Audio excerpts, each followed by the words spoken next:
Tonight, Donald Trump's trade war, dramatic developments on steel tariffs.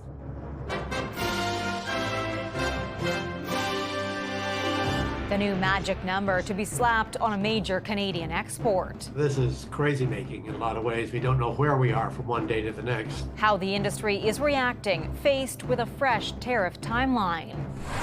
The exhausting frontline firefight, new reinforcements, and desperate escapes. The conditions are extreme. I haven't seen this for a long time. Amplified anxiety over air quality.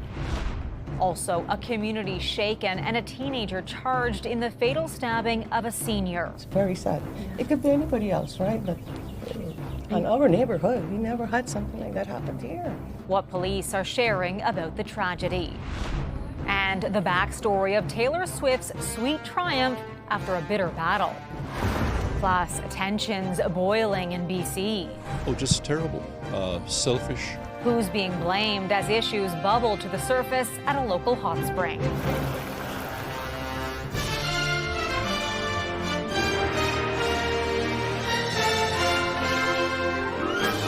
CTV National News with Heather Butts. Good evening. We have developing news tonight on two fronts. Wildfires raging in several provinces have now forced thousands of people from their homes, with the Canadian Armed Forces flying some evacuees to safety. We'll track that story in just a moment. We begin with a major expansion in the trade war with the U.S. The American president declaring tonight that he's about to double tariffs on steel.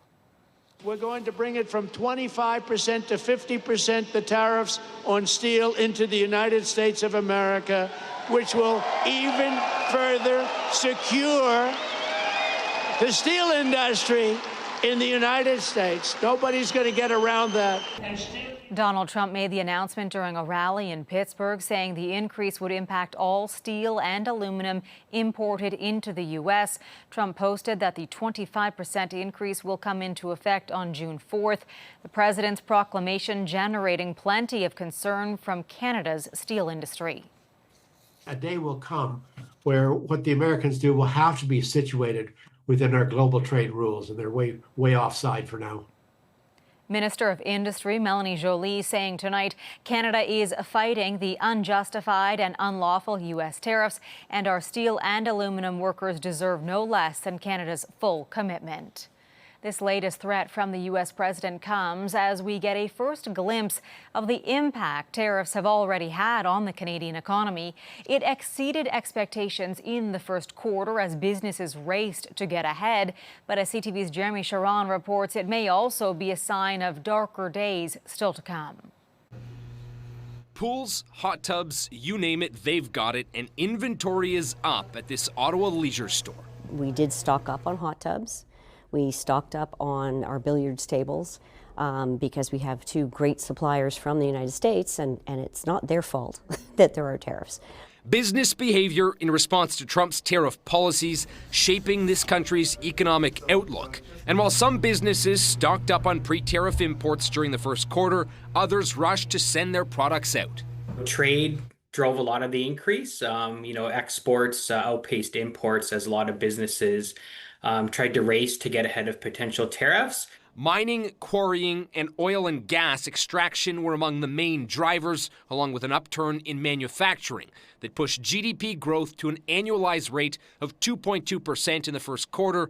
But experts say major risks still exist. Consumer confidence is still near its historic low, which it hit in March. And there's still plenty of uncertainty regarding the trade disruptions with the U.S.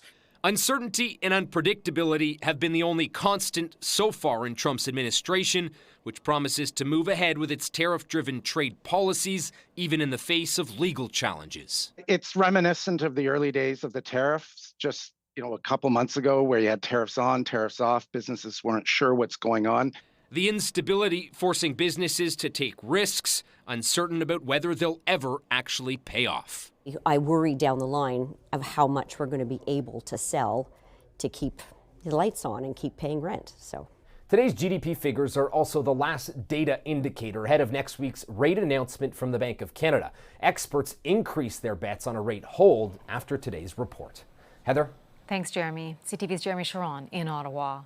Now to our other top story, the wildfires, which have 2 provinces under a state of emergency. Crews are battling fires that have forced thousands from their homes. CTV's Kamal Kurmali with the Canadians escaping the flames. It's just like an awful feeling. Bright orange flames light up the night sky in northern Manitoba, not far from the Saskatchewan border. Communities in both provinces living in fear that's gonna go. of losing homes and losing lives. The border city of Flin Flon now almost completely deserted as fierce winds could force fires to breach city limits. I hope everyone just stays safe, and I want to be able to go home to my home. On Thursday, roughly 17,000 evacuations in Manitoba. Today, even more forced to flee. We can expect thousands of more people from the northern parts of our province to be moved out of their communities. Wildfires continue to burn in clusters across the country, more than a dozen in Manitoba, raging out of control throughout the day today. This morning, Canada's Emergency Management Minister approved 2 requests for federal assistance from the Government of Manitoba to support evacuation efforts.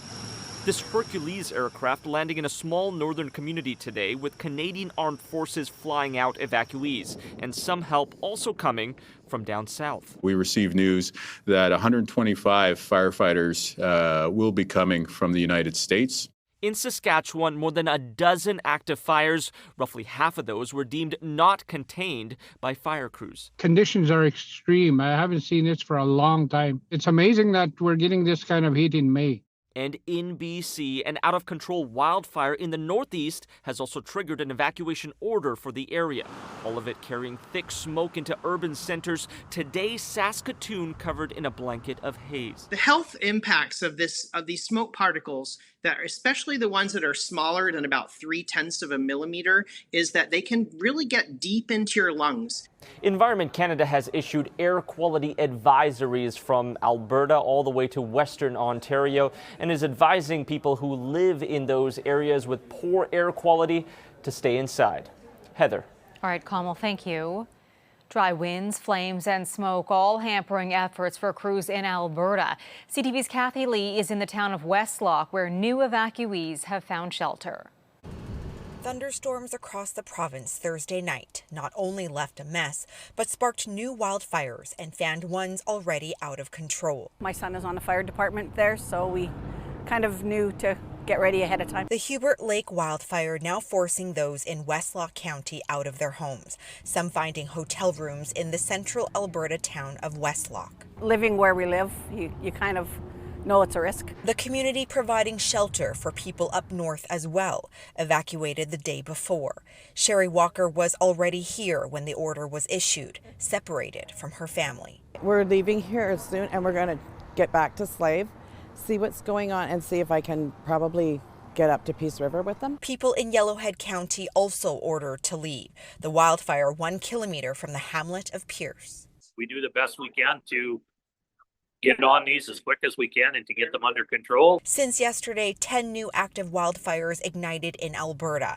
and more is expected. The winds are going to be gusting along the Saskatchewan border up to 60 kilometers an hour, and there could be gusts of up to 50 throughout the rest of the Western Boreal. In Chipewyan Lake, where preliminary reports are that fire has destroyed some structures, 16 firefighters were rescued by vehicle after temporarily losing radio signal. The helicopters that were supposed to go in to get them were unable to land due to smoke. The smoke significantly impacting the air quality in many parts of the province. Alberta Wildfire says because of the jump in the number of wildfires in the last 24 hours and the significant increase in the burn area, more resources from outside the province are being called in to help. Kathy Lee, CTV News, Westlock, Alberta. One of 5 former World Junior hockey players on trial for sexual assault was back on the stand today, this time facing questions from the prosecution.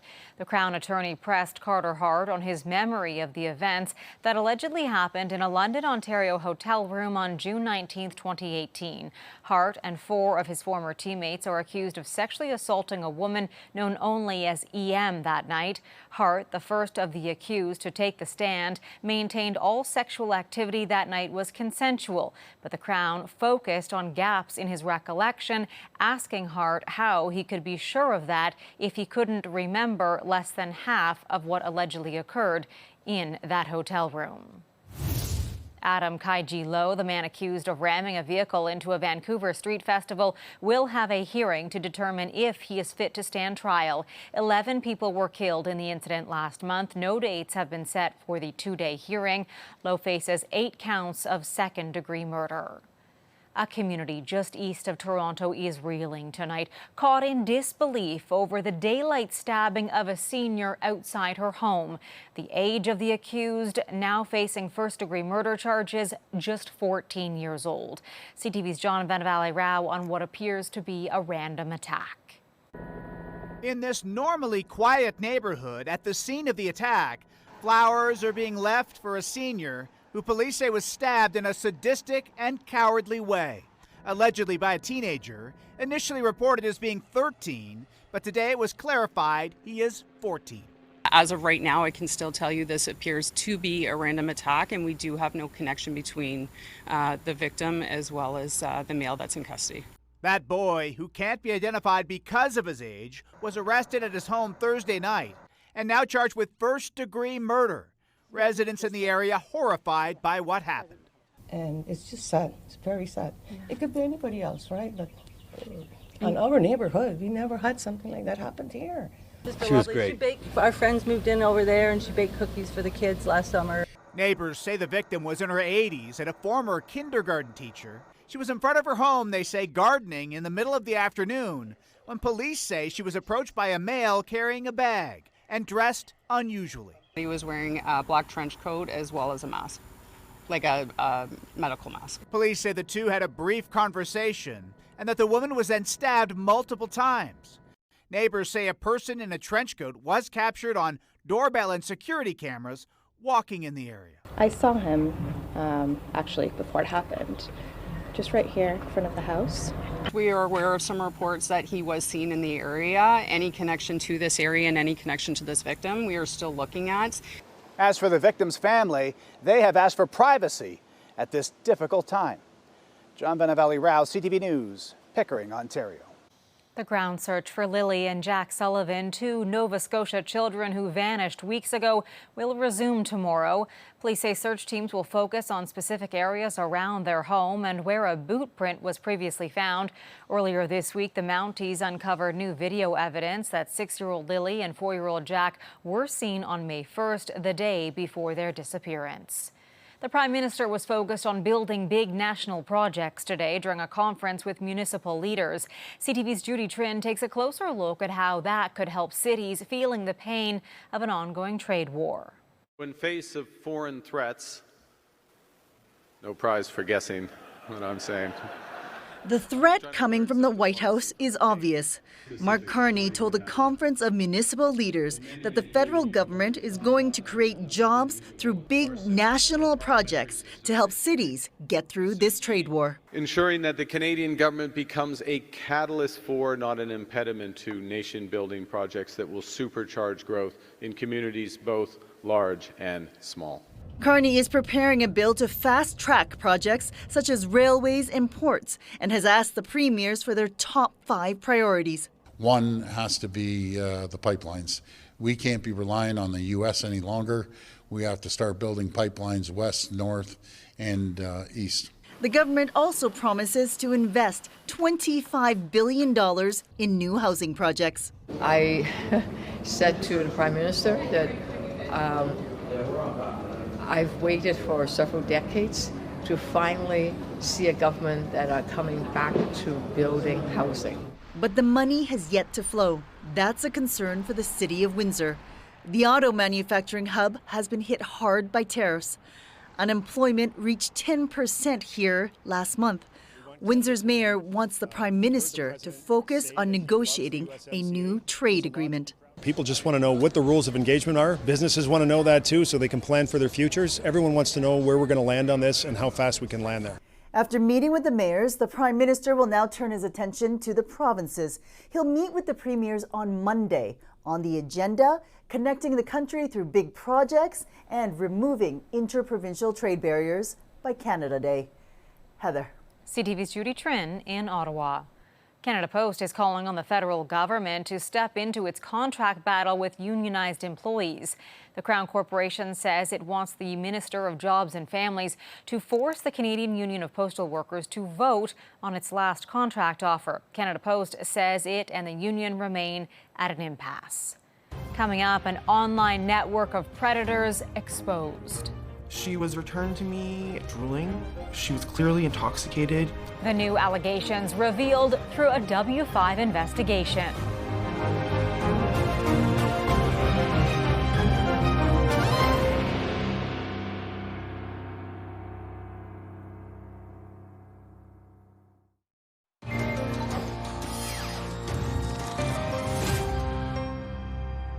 A W5 investigation has revealed that Hamilton police were repeatedly warned about a man now charged with drugging and sexually assaulting an ex-girlfriend. W5's Avery Haynes on why he wasn't charged earlier, even when accused of an incident involving his young daughter. Brian Hayward, the Hamilton man arrested last week following our tip about an online network of predators, was investigated by police 2 years ago. His ex-wife, who we're calling Rachel, says it involves an incident following a visit he had with their then 11-year-old daughter. She was returned to me drooling. She was clearly intoxicated. I text him, "It looks like she's been drugged, Brian." I took her to the emergency. We were there within 10 minutes. We've obtained the hospital medical records, which note lethargy, slurred speech, unsteady gait. This is the toxicology report, positive for benzodiazepines, sedatives. It was a lot of emotions, fear and anger. Following protocol, the hospital alerted Hamilton police, and Rachel told investigators she may have been drugged by Hayward when they lived together in Calgary in 2014. I told them that I was suspicious that what he'd given me was drugs, and they asked me why I was telling them that. I told them because I believe it's relevant to what happened to my daughter. She also told police about an ex-girlfriend with similar allegations and provided other evidence to police. There were potential names of other victims, the porn accounts that he had that you found him on. There was various Reddit accounts that he was using. The ex-girlfriend didn't want to press charges, but for months Rachel badgered Hamilton police with phone calls and urgent emails, which she shared with us. "Please advise ASAP on how I should be handling my daughter's safety," she writes. The officer replies that they're investigating, but there are no updates in regards to this matter. The suspicious drugging of her daughter happened in June of 2023, almost 2 years ago. No charges were laid. And now, following our investigation, a statement from Hamilton police that there was insufficient evidence to lay charges at the time, and they're now reviewing all cases involving Brian Hayward. Like many women who know Hayward, Rachel is terrified of what police might find when they comb through his digital devices. My only concern at this point is my daughter. Of course, I would like to know if I was shared in that content, but it would shatter our worlds to find out that she was. Brian Hayward's next court appearance is June 13th. Avery Haynes, CTV News, Toronto. In W5's documentary Sleeping with the Enemy, Avery Haynes infiltrates a global community of men who drug and assault their wives and girlfriends. It airs Saturday night at 9 on CTV. Still ahead tonight. After a long-running battle, how Taylor Swift gets to reclaim her reputation. He said he loved me all his life, but that life was too short. Breaking down, I hit the floor. All the pieces of me shattered as the crowd was chanting more. I was grinning like I'm winning. I was hitting my marks, 'cause I can do it with a broken heart.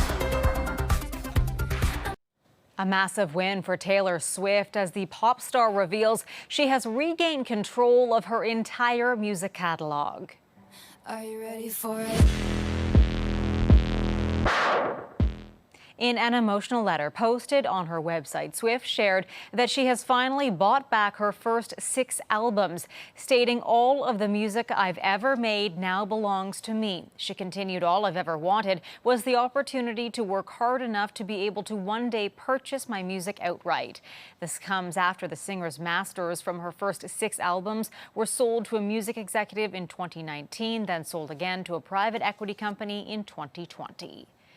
Emmy-winning television star Loretta Swit, famed for her role as Major Margaret Hot Lips Houlihan in the hit series MASH, has died.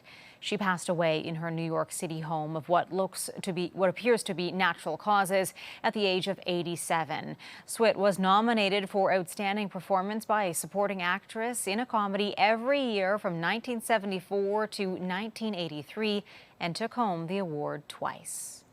Coming up after the break, why a set of BC hot springs are making a lot of people hot under the collar.